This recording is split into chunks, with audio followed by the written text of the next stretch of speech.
So hello everyone. ये हमारे पर्यायवाची की सीरीज़ का तीसरा वीडियो है। और इससे पहले हम जो है हिंदी व्याकरण में पारिभाषिक शब्दावली ख़त्म कर चुके थे, विलोम शब्द ख़त्म कर चुके थे, और ये हमारा तीसरा टॉपिक है। ऐसे ही करके हम जितने भी टॉपिक्स हैं वो धीरे धीरे ख़त्म करते जाएंगे। तो बिना कुछ देरी किए पहले हम जो कल के जो पर्यायवाची थे, जो इंपॉर्टेंट शब्द थे, उनको एक बार रिवाइज कर लेते हैं। आपने जहाँ भी लिखा है, क्योंकि मैं सजेस्ट करता हूँ हर वीडियो में कि आपको लिखना चाहिए, ठीक है, एक कॉपी में लिखना चाहिए। तो जहाँ भी आपने लिखा है उसको खोल लीजिए और रिवाइज करिए मेरे साथ, ठीक है। गोचर का पहली बात तो मैंने आपको त्रो का बताया था कि ये विलोम शब्द में है। त्रो का मतलब होता है छिपा हुआ। तो आई होप आपको याद आ रहा होगा। तो कोई भी चीज़ प्रकट रूप में है उसका होता है आविर्भाव, आबी के सेंस में आता है, ठीक है। तो यहाँ विलोम शब्द में आपको बता रहा हूँ। तो तिरोभूत मतलब कि छिपी हुई चीज़, तिरोहित मतलब वही छिपी हुई थी चीज़। तो अदृश्य का पर्यायवाची है, तो छिपा हुआ ही तो अदृश्य होता है। और इनका जो विलोम शब्द है तिरोभूत का क्या है, आविर्भूत, ठीक है। तो जहाँ भी त्रो आ जाए उसका विलोम शब्द आबी है, ठीक है। पर्यायवाची तो अलग है ही, ठीक है। अनुपम कहा सिवाय पाहुना। अब देखो, ये मैंने बताया था कि हमारे राजस्थान या गुजरात की भाषा में जो है अतिथि को पाहुना बोलते हैं, ठीक है। अत्याचार और अतिचार में मैंने आपको डिफरेंस बताया था। अजीम, अजीम का मैंने कैसा बताया था आपको ट्रिक, कि भाई आप ऐसे याद करो कि अजी आप तो महान आदमी हो, तो अजीम का क्या हो गया, महान। अजीज़ तो आपको पता ही है, उर्दू का वर्ड है। जैसे हम बोलते हैं कि अजीज़, बड़ा अजीज़ आदमी है मेरा, ठीक है, मेरा अजीज़ आदमी है मतलब मेरा प्रिय है, ठीक है, मेरे लिए प्रियतम है, प्रियवर है, ठीक है। उस वक़्त का मैंने आपको समझाया था कि उज़ और वक़्त जो है 2 शब्दों से बना है, बक और उज़। बक मतलब कि बकने वाला या फिर ज़्यादा बोलने वाला, उज़ मतलब उलझा हुआ व्यक्ति। तो उलझा हुआ और बकवास करने वाला मतलब अज्ञानी व्यक्ति होगा। भाई जिसको उलझा हुआ है और फिर भी बकवास कर रहा है मतलब वो जो है अज्ञानी व्यक्ति है। अहमक, मैंने बोला था इसको आपको याद करना है, अहमक, ठीक है। कृष्ण का अच्युत पर्यायवाची था, कृष्ण और विष्णु के पर्यायवाची होते हैं। लगभग 1000 नामों में से ये एक नाम है, कृष्ण और विष्णु के जो है 1000 नाम है, उनमें से एक नाम है। फिर अग्नि के तो है ये इंपॉर्टेंट थे, इसमें एक एक की मैंने आपको ट्रिक बताई थी, बहुत अच्छे से आपको ट्रिक बताई थी। जितने भी है उनमें से सब में एक एक की मैंने आपको ट्रिक के साथ समझाया था। जैसे एक तो ये था रोहिताश्व था। रोहित का मैंने आपको अर्थ समझाया था कि रोहित का मतलब होता है रक्त, मतलब एकदम सुर्ख, जो लाल चीज होती है उसका मतलब होता है रोहित, या फिर सूर्य की पहली किरण। तो रोहित अश्व मतलब लाल घोड़ा। तो अग्नि इस टाइप से प्रकट होती है कि लाल घोड़ा, लाल घोड़े की तरह। जिस प्रकार से लाल घोड़ा प्रवाहमान होता है ऐसे ही अग्नि इस तरह से प्रज्वलित होती है। तो वहीं से जो है ये आया है, कौन सा आया है, रोहिताश्व। तो जो वैदिक जो साहित्य है हमारा, जो भी वेद लिखे गए हैं या फिर उसके बाद में भी बहुत सारे ग्रंथ लिखे हैं, वहाँ पे अग्नि के रूप में रोहिताश्व का उपयोग किया जाता है। ऐसे ही वैश्वानर मैंने आपको बताया था कि ये एक अग्नि का एक प्रकार है जो ऊर्जा संपूर्ण ब्रह्मांड को संचालित करती है। उनमें से एक है, क्या है, वैश्वानर, ठीक है। तो एक टाइप है वैदिक काल में जो है एक ऊर्जा को वैश्वानर बोलते थे जो संपूर्ण ब्रह्मांड को संचालित करती है, ठीक है। वहीं से ये आया है। शिखी का मैंने आपको बताया था कि अग्नि का जो ऊपरी भाग होता है उसको शिखी बोलते हैं, ठीक है, शिखर के सेंस में आया है। अखिल का मैंने बता दिया, जैसे ऑल इंडिया सर्विसेज होती है, सो लाइक दैट अखिल, जैसे अखिल भारतीय सेवाएं बोलते हैं उनको, ठीक है। कौमार्यवान मैंने आपको बताया था कि इस वर्जिन के सेंस में आता है। अक्षत भी वर्जिन के सेंस में आता है, कौमार्यवान और अक्षत। तो ये कल के कुछ इंपॉर्टेंट पर्यायवाची है। आई होप आपने भी मेरे साथ रिवाइज कर लिए होंगे और आप खुद ये लेक्चर खत्म होने के बाद ही रिवाइज करते हैं। तो आज के लेक्चर 3 के हम स्टार्ट करते हैं पर्यायवाची शब्द अधर। अब देखो, अधर आपको सब पता है, होठ, जो होठ होते हैं हमारे उसको बोलते हैं। तो ओष्ठ पता है, अधर पता है, लव पता होगा। जैसे हम नहीं बोलते लव पर आए गीत सुहाने, ठीक है, इस टाइप से। तो लव जो है उर्दू वर्ड है, लव का मतलब भी क्या होता है, होठ होता है। अब देखो रदपुट, रदपुट एक्चुअली क्या है, जो हमारे हरियाणा और राजस्थान का जो बेल्ट है वहाँ पे होठ को रदपुट बोला जाता है, ठीक है। इसका थोड़ा तद्भव हो चुका है, रदौट, रदौट भी बोलते हैं काफ़ी जगह, ठीक है, लेकिन एक्चुअली ये है रदपुट। अब ये कैसे बना है, देखो, रदन एक शब्द होता है जिसको दांत को बोलते हैं, ठीक है। आज भी जो है पश्चिमी राजस्थान या फिर मैं कहूँ उत्तरी राजस्थान और हरियाणा के बेल्ट में जो है अब भी रदन बोला जाता है दांत को, ठीक है। तो रदन और पुट, पुट का मतलब होता है आवरण, पट्टा। तो दांतों का आवरण, ठीक है, तो वहां से आया है अधर, ठीक है। तो इस तरह से आपको याद रखना है। यहाँ आपको दो पर्यायवाची याद हो गए, एक तो रदन ही हो गया दांत का पर्यायवाची, और रदपुट तो आपको याद ही हो गया, अब आपको रटने की जरूरत नहीं पड़ेगी इसको, ठीक है। अधर्मी, कुत्सित या शुद्र। अब देखो शुद्र तो होता ही है, शुद्र मतलब एक तरह से अधर्मी व्यक्ति होता है। कुत्सित, अब देखो कुत्सा क्या होती है, कुत्सा क्या होती है, निंदा, ठीक है। कुत्सा किसका पर्यायवाची है, निंदा का पर्यायवाची है। तो निंदा को क्या बोलते हैं, कुत्सा। तो कुत्सित मतलब निंदित, मतलब कुत्सा करने योग्य, निंदा करने योग्य। तो अधर्मी व्यक्ति ही तो निंदा करने योग्य होता है।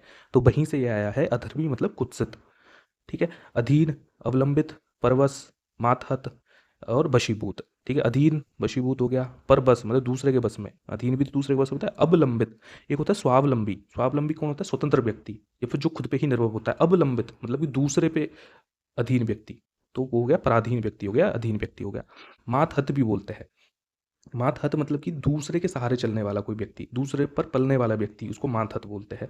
बहुत उपन्यासों में जो है, हिंदी के बहुत सारे उपन्यासों में इसका नाम आता है मातहत का। ठीक है।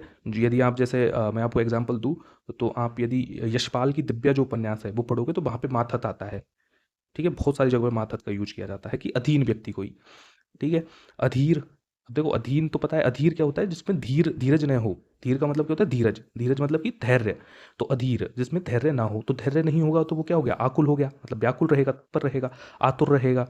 उद्विग्न, ठीक है, उद्विग्न, बेताब रहेगा, बिकल रहेगा और व्यग्र रहेगा, ये तो आपको पता है। अब देखो उद्विग्न, एक आपने यदि स्थित धी मुनि, यदि योगा कभी आपने पढ़ा हो तो योगा में एक जो उदात्त व्यक्ति है, स्थित धी मुनि है, उसकी एक वो आता है, श्लोक आता है। उसमें आता है कि दुखेसु अनुद्विग्न मन्ये सुखे सुखेसु विगत स्पृह, मतलब कि नहीं सॉरी, सुखेसु अनुद्विग्न मन है, दुखेसु विगत स्पृह, इस पे आता है, इसे इसी तरह आता है, मतलब कि दुख में कोई व्यक्ति अनुद्विग्न है, मतलब उद्विग्न नहीं होता है। दुखेसु उद्विग्न मन है। ठीक है। तो वहां पे आता है ये चीज।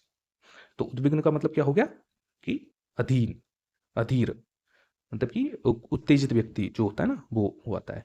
अध्यवसायी, देखो अध्यवसायी मतलब कि अध्ययन एज ए व्यवसाय, मतलब जो व्यक्ति एज ए व्यवसाय के रूप में अध्ययन को लेता है। व्यवसाय का मतलब एक्चुअली यहाँ पे है कि बहुत ज़्यादा कार्य करना, इस चीज़ में लगे रहना। ठीक है। तो अध्ययनशील, परिश्रमी, मतलब अध्ययन प्लस व्यवसायी, व्यवसायी मतलब लगे रहना, तो अध्ययन में लगे रहना, रत रहना। परिश्रमी, संकल्पशील, साधनशील, साधनाशील। ठीक है, ये आ जाता है। अनंतर, अब देखो ये शब्द है अनंतर, अन धन अंतर, इस तरह से ये शब्द बना है। तो अनंतर मतलब कि जिसमें अंतर नहीं किया जा सके। अब अंतर किसमें नहीं किया जाएगा, जो तुरंत बाद होगा, या फिर जिसमें कोई अंतराल नहीं हो, अनंतर। दो चीजों में यदि अंतराल नहीं है तो वो क्या हो गया, तत्पश्चात, एकदम तत्पश्चात। जैसे भाई दो के बाद में तीन आता है, तो ये क्या होगा, अनंतर। दो और तीन में अंतर थोड़ी है। यदि आप वैसे देखें तो बहुत सारा अंतर है, लेकिन और यदि हम सिर्फ पूर्ण संख्या लेके चले या फिर प्राकृत संख्या को लेके चले तो बिल्कुल अंतर नहीं है इन दोनों में। ठीक है, जस्ट तत्पश्चात ही आता है, कोई बीच में नहीं आता। तो बस वही है अनंतर, मतलब तत्पश्चात, तदुपरांत या बाद में, अनंतर, कोई भी अंतर ना हो उनके बीच में। अनजान, किसी चीज से अनजान है। अचिन्हा, देखो चिन्हा का मतलब होता है चिन्हित करना या पहचानना। तो अनचिन्हा मतलब जिसको पहचाना ना जा सके, मतलब अनजान व्यक्ति हो कोई, तो वहीं से ये अनचिन्हा बना है। ठीक है। अपरिचित, गैर, बेगाना, बेगाना भी बोलते हैं, वो सारे गानों में आता है कि बेगाना। ठीक है, पहले वाली मूवियों में बहुत आता था। अनाज का होता है अन्न, खाद्यान्न, गल्ला, दाना, धान, धान्य, शस्य। अब देखो शस्य भी एक इम्पोर्टेंट चीज़ है। जैसे हम जब मैं शस्य श्यामलाम जो गीत है, जो भारत का जो राष्ट्रगीत है, वो जो हम पढ़ते हैं तो उसमें आता है शस्य श्यामलाम मातरम वंदे मातरम। ठीक है। तो शस्य श्यामलाम, शस्य का मतलब क्या, फसल, श्यामल। ठीक है। तो हरी फसल, ऐसे श्यामल के सेंस में आता है, श्यामल मतलब हरा होता है। ठीक है। तो शस्य का मतलब कि फसल होता है। ठीक है। धान्य भी फसल होता है। गल्ला, अब गल्ला आज भी बहुत सारी जगहों पे यूज किया जाता है। एक्चुअली जो जब फसल कटने के बाद जो उनको इकट्ठा किया जाता है, उनको गल्ला बोला जाता है। ठीक है। वो जो जो पूंज लगाई जाती है, उन पूंजों को गल्ला बोला जाता है। तो वहीं से ये पर्यायवाची लिया है अनाज का। अनाथ, अनाथ मतलब ए नाथ, जिसका कोई नाथ ना हो। नाथ मतलब स्वामी। ठीक है। जैसे हम नहीं बोलते कि भाई मेरे तो नाथ है, प्रभु मेरे नाथ है। नाथ मतलब मेरे स्वामी है।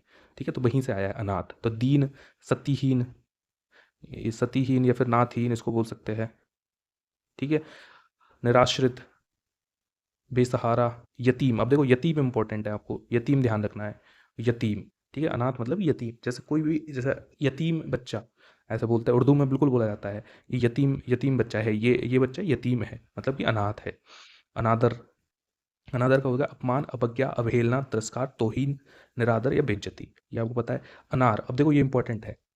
ऐसे ही शब्द आते हैं जहां बिल्कुल भी अंदाज ना लगा सको। अब दाडिम तो आपको याद करना है कि भाई, अब ये याद करना ही करना है आपको कैसे भी, कि दाडिम होता है अनार का। ठीक है। लेकिन मैं राम बीज, राम बीज भी इसका पर्यायवाची है अनार का।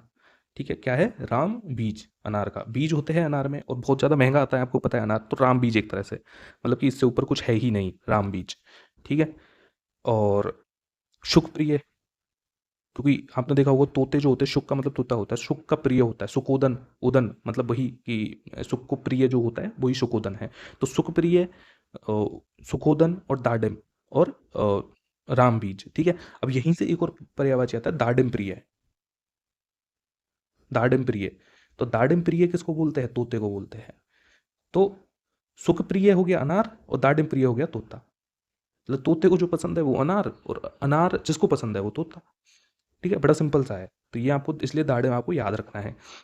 कैसे याद करोगे इसको? कि भाई यदि आप अनार को उल्टा करोगे ना तो ऐसा लगता है कि भाई एक कोई व्यक्ति है और उसके नीचे जो है दाढ़ी निकली हुई है, यदि उल्टा करके रखोगे उसको तो। ठीक है, तो ऐसे आप याद कर लो कि दाडिम। ठीक है, बाकी दाने से भी याद करोगे, दाने दाने होते हैं उसमें, तो दाडिम हो गया, राम बीज। ठीक है, तो ये आपको याद करना है, ये बहुत ज़्यादा इंपॉर्टेंट है। बिल्कुल आने की संभावना है इसकी। अनिवार्य, अनिवार्य का होता है अटल, मतलब कि अपरिहार्य, परिहार्य होता है जिसको टाला जा सके, परिहार्य। अपरिहार्य मतलब कि जिसे टाला ना जा सके। आवश्यक, बाध्यकर, लाजमी, अब ये भी आता है उर्दू वर्ड लाजमी, कि भाई जैसे हम बोलते हैं ना कि भाई आपको यह कार्य करना तो बिल्कुल लाजमी है, मतलब लाजमी मतलब कि ये तो आवश्यक ही है भाई, ये तो आपको करना ही है। ठीक है, तो ऐसे ये शब्द आता है लाजमी। अनिष्ट, मुझे पता है कि आप में कुछ लोगों को जो उर्दू वर्ड्स है इनको समझने में थोड़ी दिक्कत आ रही होगी, तो इनको आपको ऐसे ही याद करना है, क्योंकि कहीं ना कहीं हम सब लोगों ने बचपन में बहुत सारी मूवी देखी है। और मैं बता देता हूँ कि जो 2000 के आसपास की जो मूवी थी, 2005-10 इस टाइप की मूवी थी, उसमें उर्दू अल्फाजों का बहुत ज़्यादा उपयोग किया जाता था।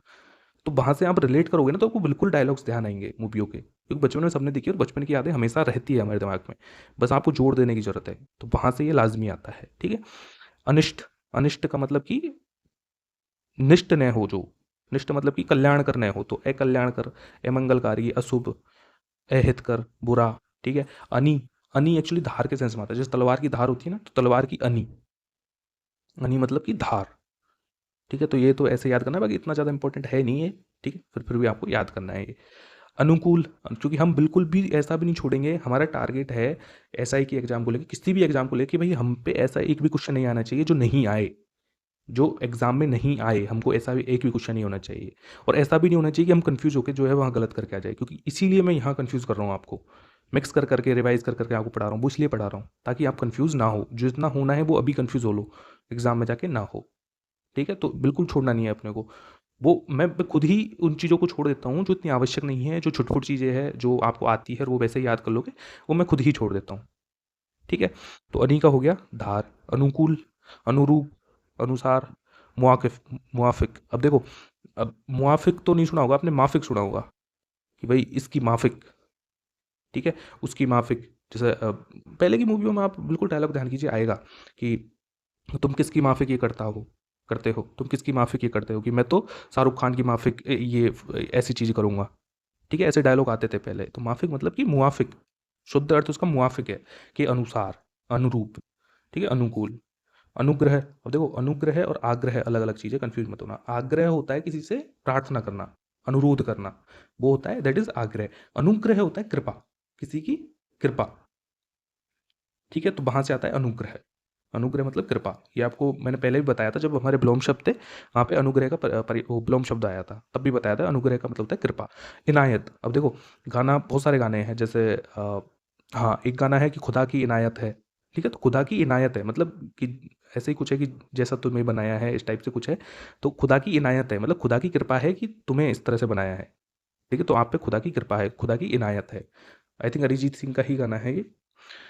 तो ऐसे आपको ये याद हो जाएगा। अनुचित, अनुचित मतलब कि गैर माकूल। माकूल का मतलब होता है उचित, कोई चीज़ उचित हो, सही हो, उसको माकूल बोलते हैं उर्दू में। गैर माकूल मतलब कि अनुचित। वाजिब, वाजिब चीज़ को भी बोलते हैं, जायज़ को भी बोलते हैं, बेजा। अब बेजा भी एक्चुअली जायज़ में ही आता है, नाजायज़ या बेजायज़। तो बेजायज़ को जो शॉर्ट में बेजा बोल देते हैं। ठीक है, तो नाजायज या बेजायज, तो बेजा बोल दिया इसको। ठीक है, ये याद रखना है आपको।